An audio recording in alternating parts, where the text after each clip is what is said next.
আম্মু, উনি কি আমারই বাবা? কিভাবে পারলো এমন মুখ বুঝে থাকতে? অন্তত এইটুকু তো বলতে পারতো, আমার মেয়ে, আমি বুঝে নিব।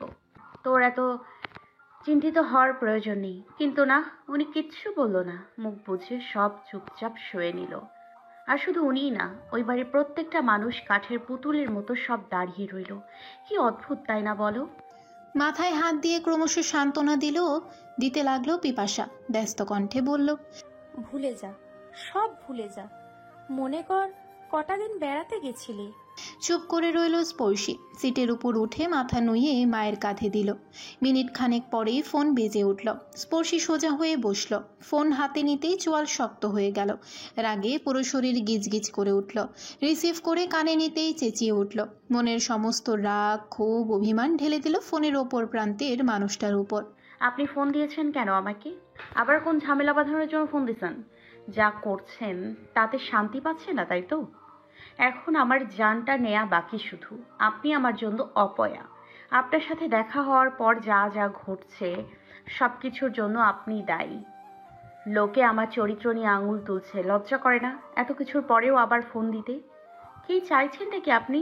প্রথমে আপনার ভাই আমার লাইফটা হেল করে দিল, এরপর আসলেন আপনি, আমাকে মিথ্যে কেসে ফাঁসিয়ে জেলে পাঠালেন। পুরো সোসাইটিতে আমার নামে ছি ছি করতে লাগলো মানুষ। এরপর আমার ছোট্ট বোনটাকে তুলে নিয়ে গেলেন, আটকে রাখলেন পুরো তিনটা দিন। দিলেন ওর গায়ে কলঙ্ক লাগিয়ে, বাসা থেকে বের করে দেওয়ার হুমকি দিয়েছেন আশেপাশের সবাই। আফসোস, আপনি এর পরেও থামলেন না। ছোট ভাইকে লেলিয়ে দিলেন আমার বোনটার পেছনে, ঘর ছাড়া করলেন। লোকে ছি ছি করতে লাগলো আমাদের নিয়ে। এতেও সন্তুষ্ট হলেন না, ইচ্ছে করে কক্সবাজার গিয়ে আমার জুতো হাতে নিয়েছেন। আমার চরিত্রে অন্তিমকালের মতো কলঙ্ক লেপে দিলেন। সবাইকে এমনটা বোঝানোর চেষ্টা করলেন যেন আমি আপনার সাথে একসাথে হোটেলে রাত কাটিয়েছি। আর কত, আর কি করার বাকি আছে? বলতে বলতে এক পর্যায়ে শ্বাস আটকে এলো স্পর্শী। ঘন ঘন নিঃশ্বাস নিয়ে সামলাতে লাগলো নিজেকে। স্তব্ধ হয়ে গেল পরশ। কিছুই মাথায় ঢুকছে না তার। শান্ত কণ্ঠে বলল, সব ঠিক আছে স্পর্শিয়া? কি হয়েছে আমাকে বলো। কেউ কি কিছু বলেছে তোমায়? শান্ত হও প্লিজ, আমাকে খুলে বলো। স্বভাবতই কারোর ওপর ব্যক্তিগত রাগ ঝাড়ার পর উক্ত ব্যক্তি যদি রাগ না হয়ে উল্টো শান্ত থাকে, হাসে, সেক্ষেত্রে রাগটা দাবানলের মতো ছড়িয়ে পড়ে। তাকে অপমান করেছে, বকছে, তাও কেন সে রাগ করবে না? কেন সে ফোন কাটবে না? উত্তর খুঁজে না পেয়ে উল্টো আরও উত্তেজিত হয়ে পড়ল স্পর্শী। বলল, কিচ্ছু ঠিক নেই। যতদিন আপনি আছেন ততদিন কিচ্ছু ঠিক থাকবেও না। ফোন দেবেন না আমাকে। বলে কেটে দিল। নাম্বারটা ব্লক লিস্টে অ্যাড করে ক্ষান্ত হয়ে বসল। চোখ দুটো পুনরায় বন্ধ করে নিঃশ্বাস নিল। পিপাসা মেরে দিকে চেয়ে রইলেন। শান্ত কণ্ঠে বললেন, ছেলেটা কি পরশ শিকদার ছিল? হুম। আঁতকে উঠল পিপাসা। ভয় কাতরে কণ্ঠে বলল, ছেলেটার সাথে অমন ব্যবহার করিস না। যতই হোক আমার মেয়েটা ওদের বাড়িরই বউ। যদি তোর কথার ঝাল আরশির ওপর মেটায়। স্পর্শী চোখ খুলে শান্ত দৃষ্টিতে মায়ের দিকে তাকালো। উনি এমনটা কখনোই করবে না, তুমি নিশ্চিন্তে থাকো। পরশ চিন্তিত হয়ে ফোনের দিকে তাকিয়ে রইল। এ যাবৎ দুইবার ফোন দেওয়ার পর যখন ওপাশ থেকে সুরেলা কণ্ঠে ভেসে আসলো, আপনার কাঙ্ক্ষিত নাম্বারটি এই মুহূর্তে ব্যস্ত আছে, দয়া করে কিছুক্ষণ পর আবার চেষ্টা করুন, ধন্যবাদ। তখন শিওর হলো যে স্পর্শী তাকে ব্লক করেছে। নিশ্চয়ই কোনো গন্ডগোল হয়েছে। কাল রাতেও তো সব ঠিক ছিল। হুট করে কি এমন হলো? ভাবতেই দ্রুত নতুন সিম ভরল। ডায়াল প্যাডে নাম্বার উঠিয়ে কল করতে গিয়েও কেটে দিল। এই মুহূর্তে স্পর্শী খুব রেগে আছে। এখন এই নাম্বারটা দিয়ে কল করলেও সে ব্লক করতে পারে। তার যে মাথা ঠান্ডা হওয়ার পর না হয় কথা বলা যাবে। ঘড়ির কাঁটায় তখন 6:30। দুহাত দিয়ে মাথা চেপে ধরে বিছানা থেকে উঠল স্পর্শী। পেট খিদেই মোচড়াচ্ছে। বিকেল 3টার দিকেই তারা এসে পৌঁছেছে। এরপর কোনো রকম গোসল সেরে রুম আটকে ফোন বন্ধ করে ঘুম দিয়েছে। মাইন্ডটাকে ফ্রেশ করা প্রয়োজন, আর সেটার জন্য ঘুমের কোনো বিকল্প নেই। হাই তুলে দরজা খুলে সোজা রান্নাঘরে এলো। নুডলস বানানোর উদ্দেশ্যে আসলেও রান্না করা খাবার দেখে চমকে উঠল। ত্রস্ত পায়ে হেঁটে গেল মায়ের রুমের দিকে। বলল, আম্মু, তুমি রান্না করলে কখন? নড়ে চড়ে বসলো পিপাসা। মেয়ের দিকে তাকিয়ে আলতো হেসে বলল, আসার পরেই রান্না বসাইছি। এরপর গোসল করে ঘুমাইছিলাম। অবাক হলো স্পর্শী। একই সাথে জার্নি করেছে তারা, অথচ সে এসে রেস্ট নিয়েছে, কিন্তু মা ঠিকই যাবতীয় কাজ করে তারপর রুমে গেছে। সত্যি মায়েদের রেস্টের প্রয়োজন হয় না। আমার খিদে পেয়েছে, আসো খাবো। অন্ধকারাচ্ছন্ন কক্ষ, এক ফোঁটাও আলো নেই কোথাও। দরজা জানালা পুরোপুরি বন্ধ করা। নিঃশব্দে খাটের উপর বসে আছে শামসুল। আজ প্রায় 1.5 মাস পর আবারও পূর্বের 19টা বছরের মতো একাকিত্ব গ্রাস করেছে তাকে। চশমাটা ভিজে উঠছে বারংবার। ডান হাত দিয়ে সেটা নামিয়ে মুছে নিল পুনরায়। শান্তি কল করছে। এ যাবৎ 5-6 বার কল করেছে সে, কিন্তু প্রতিনিয়তই শামসুল কেটে দিয়েছে। এ পর্যায়ে বিরক্ত হলো, ফোনটা হাতে নিয়ে বন্ধ করে দিল। কেমন একটা অপরাধ বোধ ভেতর থেকে কুরে করে খাচ্ছে।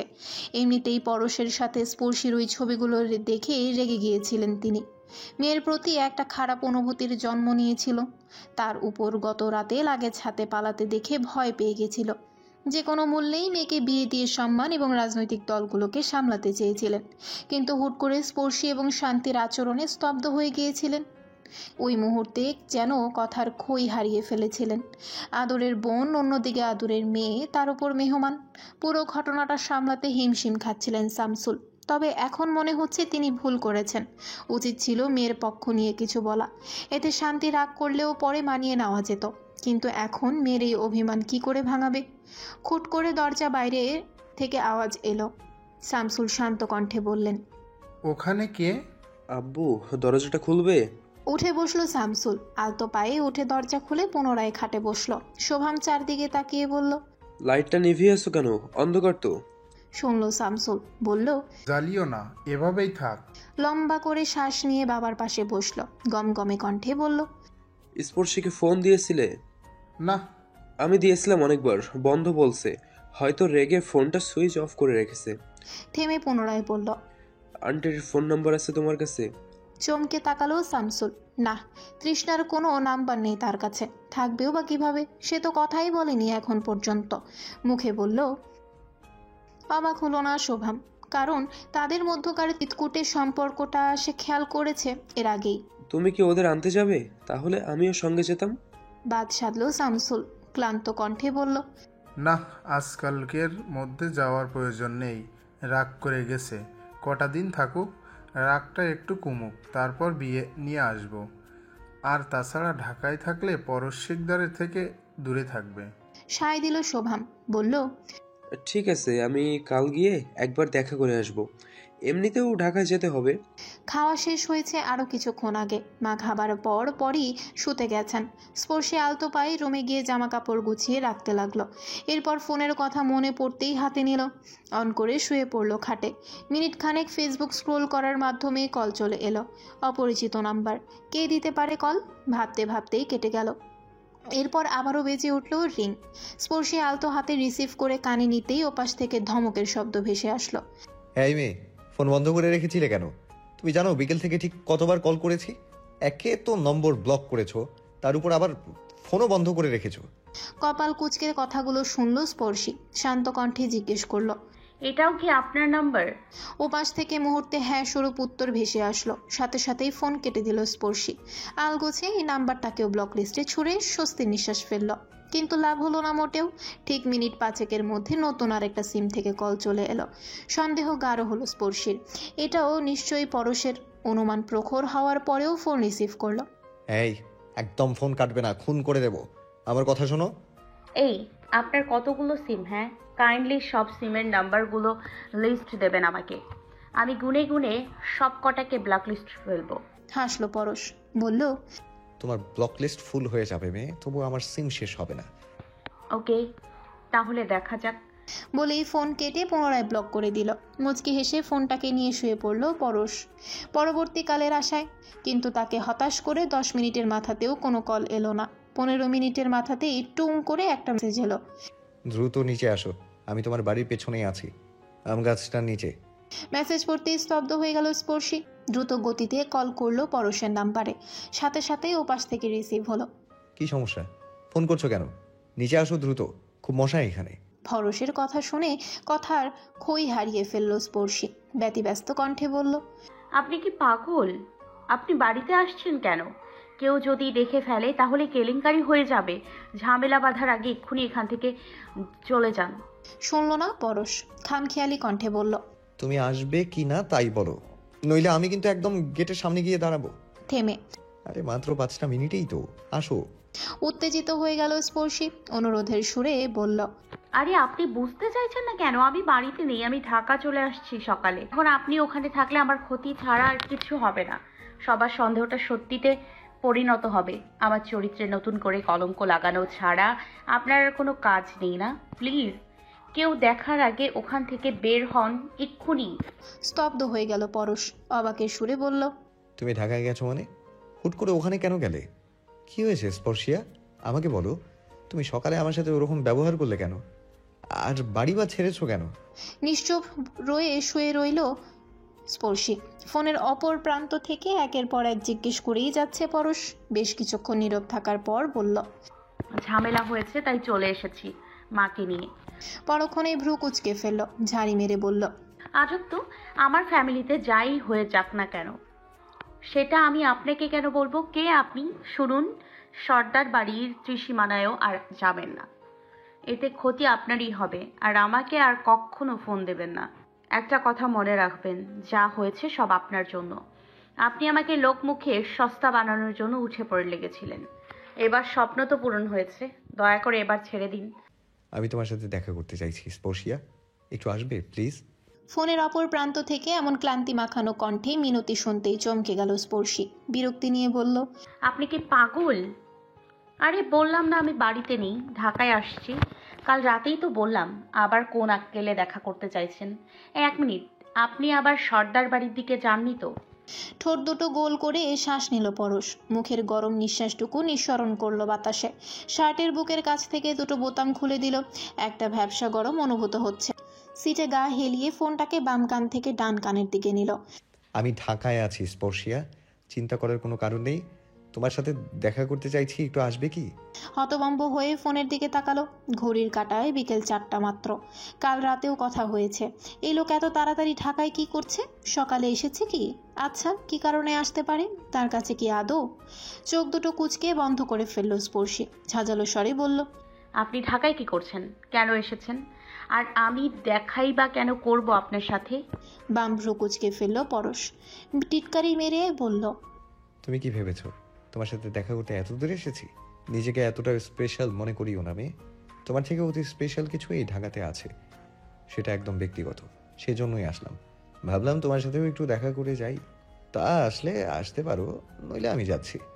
যতটা অপমান না গায়ে লেগেছে তার থেকেও বেশি অবাক হয়েছে স্পর্শী। মস্তিষ্কের মধ্যে ক্রমাগত সার্কেলের মতো ঘুরছে দুটি শব্দ, অতি স্পেশাল। কি এটা? কোনো মেয়ের কি ইঙ্গিত দিচ্ছে পরশ শিকদার? তাহলে তার কোনো গার্লফ্রেন্ড আছে এই ঢাকাতে, যার কারণে এত দূর থেকে এলো। সারাটা দিন সেই মেয়ের সাথে টাইম স্পেন্ড করে এখন তাকে ডাকছে। উফ, না না না, এমন কিছু না। এমন তো হবার কথা নয়। যতটা কাছ থেকে লোকটাকে দেখে মনে হয়েছে তাতে যে তার গার্লফ্রেন্ড আছে এটা বোঝা যায়নি। তার গার্লফ্রেন্ড থাকতেই পারে না। এই লোকের সাথে প্রেম করবে কে? স্পর্শী সাদাসিধা বলেই যা দু একটা কথা বলে। আমি আপনার সাথে দেখা করতে চাইছি না। কপাল কুঁচকে ফেলল পরশ, বলল। ওকে, তাহলে আমি যাচ্ছি, বাই। কেমন একটা উত্তেজনা কাজ করলো স্পর্শীর মনে। তড়িৎ গতিতে বলে উঠল। শুনুন, শুনছি। আপনি আছেন কোথায়? এই তো রেডিও কলোনি ওভারব্রিজের পাশেই, প্যাসিফিক গার্মেন্টসটার সামনেই গাড়ি পার্ক করা।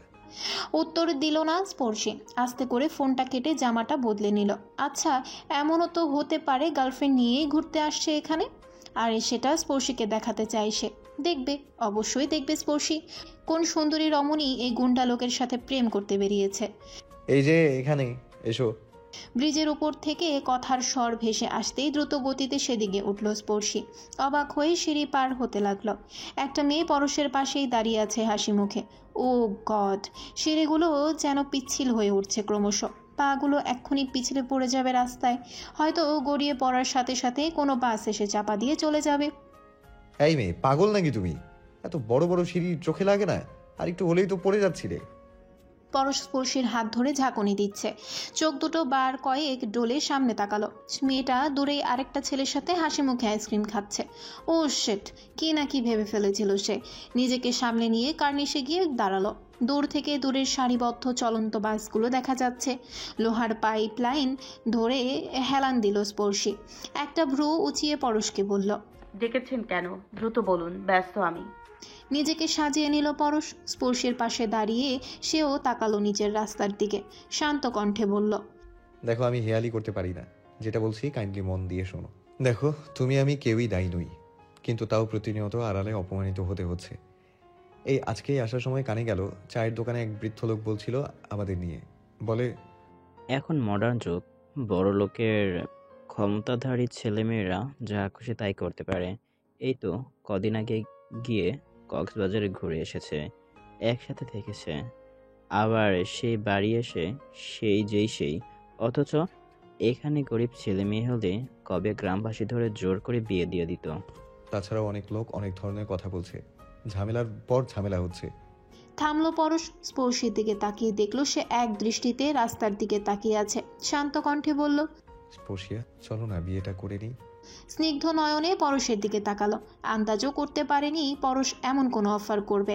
শান্ত কণ্ঠে বলল, বিয়েটা কি গ্রামবাসীর তিক্ত কথার কারণে? অস্বস্তিতে পড়ল পরশ। আমতা করে বলল, হ্যাঁ, কিছুটা সেরকমই।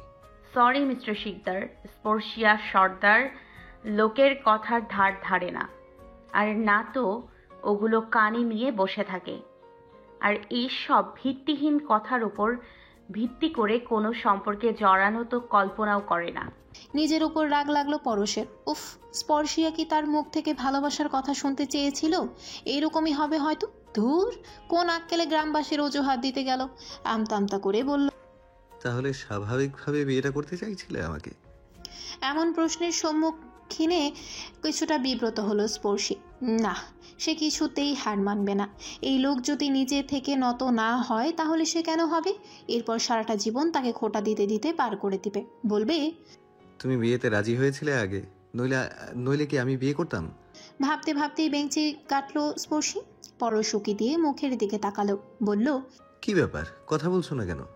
ঝাড়ি মেরে বলল, আপনাকে বিয়ে করার কোনো ইচ্ছেই নেই আমার, তাই দয়া করে এইসব উদ্ভট কথা আর বলবেন না। আসি। হ্যাঁ হয়ে গেল পরশ। এক্সকিউজ মি, এই মেয়ে, তোমার কি মনে হয় কথাগুলো আমি সিরিয়াসলি বলেছি? গাধা, তোমার মতো মেয়েকে এই প্রজাতিরই কোনো ছেলে বিয়ে করার জন্য প্রস্তাব দেবে, কোনো ভদ্র ঘরের এমপি না। আর এই বিয়ের সম্পর্কে ভাবাই তো হাস্যকর। তোমার মতো একটা ঝগড়ুটে গুন্ডি বখাটে মেয়েকে বিয়ে করে আমার শান্তশিষ্ট রূপটাকে রেসলিং স্টেজ বানাবো নাকি? পাগলে পেয়েছে আমারে? অপমানে থমথমে হয়ে গেল স্পর্শীর মুখ। হেয়ালি করে বলল, আরে আশ্চর্য ব্যাপার তো, আমি কখন বললাম কথাটা সিরিয়াসলি নিয়েছি? আমি তো বরং মজা পেয়েছি আপনার মতো জোকারের মুখে থেকে। এর থেকে আর কি হাস্যকর কথা শোনা যেতে পারে? মুখের মাস্কটা আর একটু ভালো করে পরে নিল পরশ। আশেপাশে তাকিয়ে দেখে নিল লোকদের উপস্থিতি। ড্রাইভার গাড়ির পাশে দাঁড়িয়ে আছে, মাঝে মধ্যে এদিকে তাকাচ্ছেও। পাত্তা দিল না পরশ। আয়েশ করে হেলান দিয়ে বলল, তুমি কি জানো তুমি খুব ভয়ঙ্কর মহিলা? কোনো ছেলে স্বেচ্ছায় তোমাকে বিয়ে করবে? আমার তো মনে হয় না। তোমার আদৌ বিয়ে হবে কিনা সেটা ভেবেই রাতে আমার ঘুম হয় না। ওমা, তাই? ইস, না ঘুমাতে ঘুমাতে বেচারা একদম শুকিয়ে গেছে। স্টুপিড। জানেন, আমি একটা তুড়ি বাজালেও পেছনে ছেলেদের লাইন লেগে যাবে। হেসে দিল পরশ। ব্যঙ্গ করে বলল, আপাতত বাস ড্রাইভারদের লাইন ছাড়া আর কিছু দেখতে পাচ্ছি না। দাঁতে দাঁত চেপে ধরল স্পর্শী। বলল, অসভ্য। কপাল কুচকালো পরশ। তোমার সাথে কি এমন অসভ্যতা করেছি? একটা হাগ করিনি পর্যন্ত, আর তুমি আমায় এই খেতাব দিয়ে দিচ্ছ? এটা ঠিক না। কোনো মহৎ কাজ না করা অবধি কাউকে কোনো খেতাব দেওয়া উচিত না। তবে তুমি চাইলে এক্ষুনি মহৎ কাজটা করে দিতে পারি আমি। মুহূর্তেই দুবা পিছিয়ে গেল স্পর্শী। চোখ দুটো রাঙিয়ে বলল, এই একদম না। হাত পা ভেঙে এই ব্রিজের উপর ফেলে রাখবো, তখন বসে বসে ভিক্ষা করা ছাড়া আর কোনো উপায় পাবেন না। আমলে নিল না পরশ। ডোন্ট কেয়ার ভাব নিয়ে বলল, করতেই পারো, এটা তোমার কাছে অসম্ভব কিছু না। ডাকাত বংশের তো, একটু আধটু কাটা ছেঁড়ায় না জড়ালে তো বংশের নাক কাটা যাবে। গা জ্বলে গেল স্পর্শীর। ঝাড়ি মেরে বলল, স্টুপিড। আমাকে আর ফোন দেবেন না। মাথা নাড়িয়ে সায় জানালো পরশ। আমাকে আর মেসেজও দেবেন না। এ পর্যায়ে মাথা নাড়িয়ে পরশ বলল, ওকে দিব না। মুখটাকে হা করে অবাক হয়ে তাকিয়ে রইল স্পর্শী। মানে? ঠোঁট টিপে হাসলো পরশ, সিরিয়াস কণ্ঠে বলল, কেন, তুমি কি চাইছো আমি তোমাকে কল করি? স্পর্শী অবাক হলো। এই লোক কাল রাতেও ফোন না ধরার জন্য পাগল হয়ে গেল, আর এখন কোনো হুঁশেই নেই। নিশ্চয়ই অন্য কাউকে পেয়েছে। 100% শিওর এই লোক নতুন কোনো মেয়ে পেয়েছে। পাবেই তো, ছুক ছুক স্বভাবের তো এরা। বিড়বিড় করে বলল। স্টপিট। এরপর দ্রুত পায়ে এগোতে লাগলো সিঁড়ির দিকে। কয়েক পা জোর দিয়ে হাঁটার পরই কদম ছোট হয়ে গেল। ডাকছে না কেউ, তাকে পেছন থেকে ডাকছে না। রাগে সারা গা জ্বলে যাচ্ছে তার। অদ্ভুত, এই লোক এত বদলালো কিভাবে? এই শুনুন।